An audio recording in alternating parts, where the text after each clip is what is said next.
Dirty Burd lure, and he makes these crawfish that I really like. You know, crawfish are a dime a dozen. You can use whatever you want.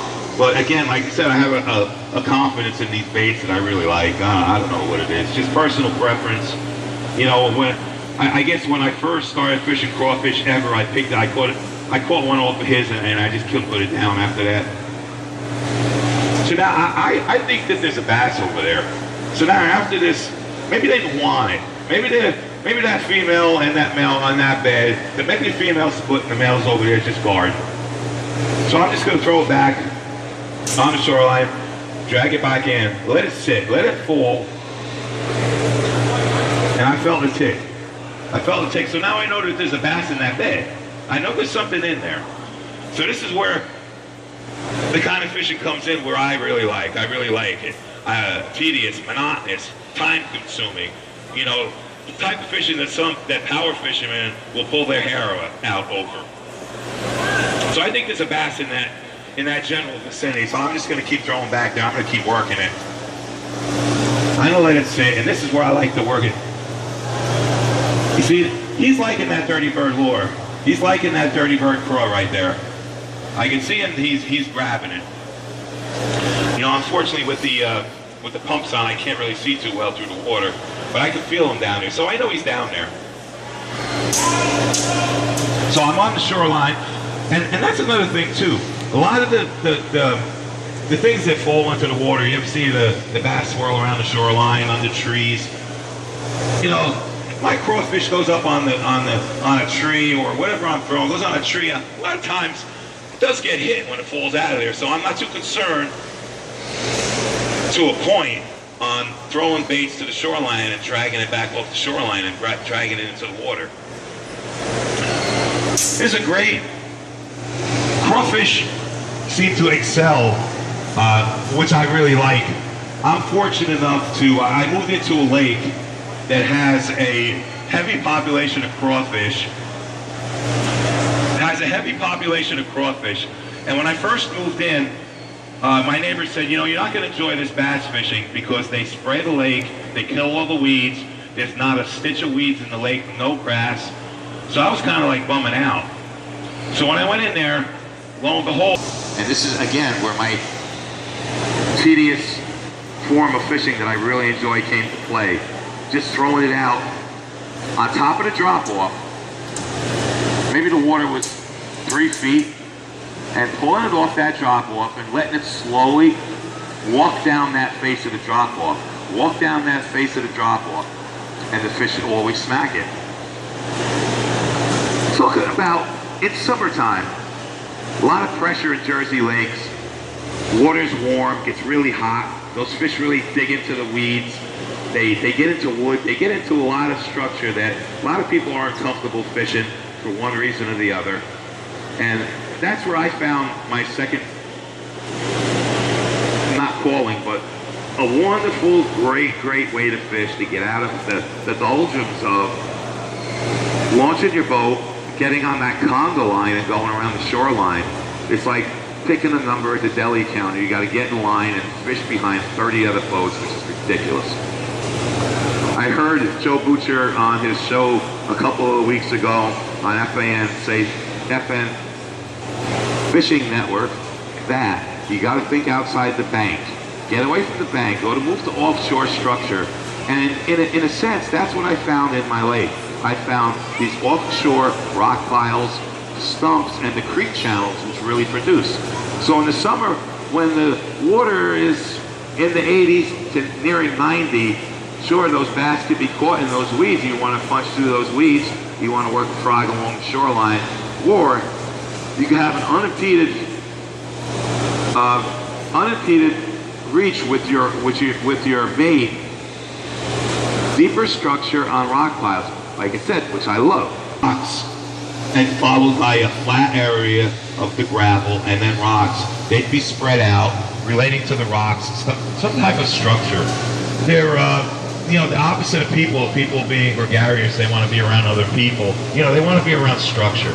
They want to be around something that is secure to them, or something that holds bait fish, some kind of food.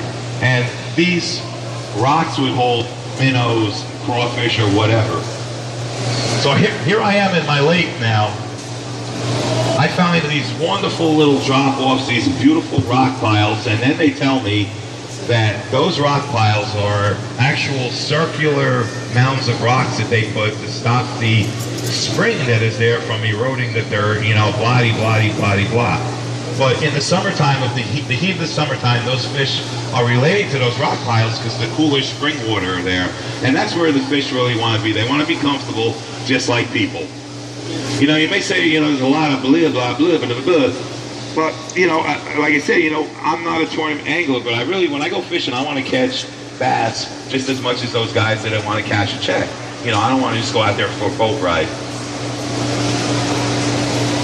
So again, let me close out with one of my other favorite pop bars. And I want to just say, I remember when I first started bass fishing, I guess the first time I was ever introduced to any kind of structure fishing, I didn't even know what a bass was.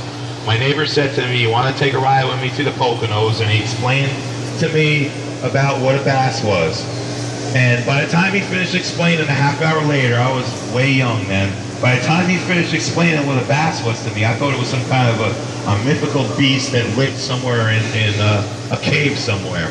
He was describing this fish that would attack anything, eat anything, was wary, was mean and ornery. So I said, okay, you know, I'll go. So what he did was he brought me to a lake in the Poconos, and he said, here, I'll hook you up with this. He gave me a Charlie Brewer slider worm on a slider head. And he said, you stand on that dam, and you throw it as far as you possibly can. Just let it sink to the bottom and drag it across the bottom. And that's what I did. And what he was telling me to do, even though I didn't understand, there was stumps and rock piles out there in a creek channel, and there was a shelf with shallow water. What I did was I let it sink. I let it sink to the bottom. Obviously, this is my top water bait, but I let it sink to the bottom, and a bass came on. It was my first bass ever, but I lost him. But I was hooked. I was hooked at that particular time. This is many years ago. But this is one of my all-time favorite baits. I don't fish it normally during the day. I love to go out and fish during the day. I like when the fish hunker down. I go down 30 and fish for them. But at night or at dusk time into darkness, I like throwing a popping bait, a pop bar. This is a Rebel pop bar, which are great for large and smallmouth bass. I'll just throw it out there. You let it sit. And they tell you should wait until the circles that the bait made hitting the water disappear, and then you can start working it. Now, I mean, there's no set rule on the package that says you have to throw it out and work it this way. And they tell you, let the fish tell you how to work the bait. And I said, well, what the heck does that mean? And what that means is, I'm going to vary my retrieves. I'm going to do different things with my bait to try to entice that bass. And, you know, I used this analogy yesterday in my presentation, but you ever fish for bass that are on the beds, and you throw your bait into the bed, and that bass is sitting there, male is guarding that nest. The minute it hits that bed, he's sitting there, and he sees it. His head tilts, and his pectoral fins start moving, because he's angry at what's there. He wants to know what that is. He's curious about that. But yet, he's not striking it yet. I mean, a lot of us could identify with throwing baits on bass beds, and that bass looking at it, but not really taking it. Water out.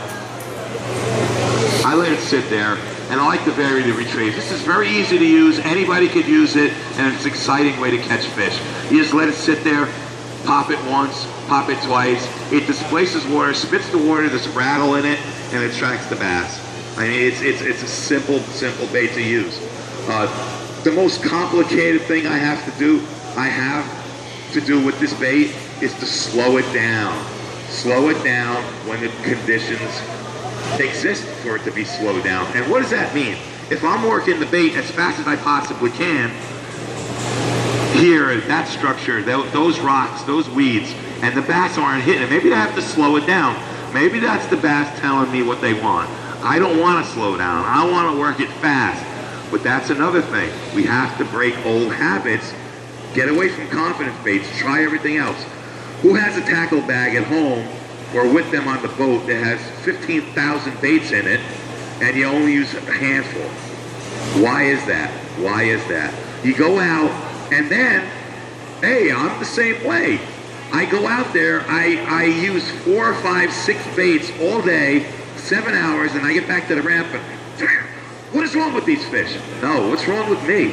What's wrong with me? I have to expand. I have to cut ties with my confidence baits. That's what I have to do.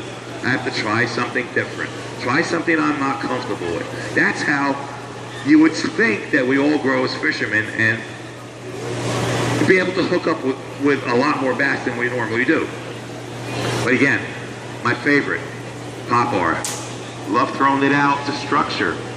Working the shoreline now. I'm working the shoreline. It's a nice cloudy day. It's cool out.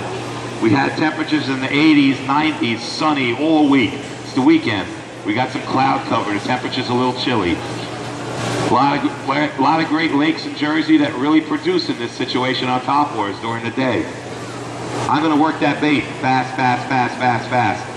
Fast, fast, fast. Stop it. And I'm going to let, in this condition, I'm going to let the bass tell me, do they want it like that? I have confidence now in the conditions because I had good luck in these conditions before. Cooler, cloudy days after a long period of hot, sunny days. And what I'm going to do is I'm going to go down the shoreline. I'm going to hit every possible piece of structure that I could see and everything in between. I'm just going to, like a robot, go down the shoreline. I can't get enough of top water fishing in the summertime. One of my favorite things to do is go out at night after a hot day and fish with buzz baits until the sun comes up. I'm popping it, nothing. But I say to myself, something makes me say, man, there's got to be fish there. There has to be a fish there. And in my mind, I throw it at that stump 2 or 3 times, I don't get a bite. I'm thinking in my head, there's got to be a fish there. And in my head also, I have that picture that I talked about before of that bass looking up at that bait like this, like he looks at that bait in the bed. So that gives me more confidence and more willpower to keep throwing back at that piece of structure instead of moving on. I have told you earlier that I moved into my lake in January. I have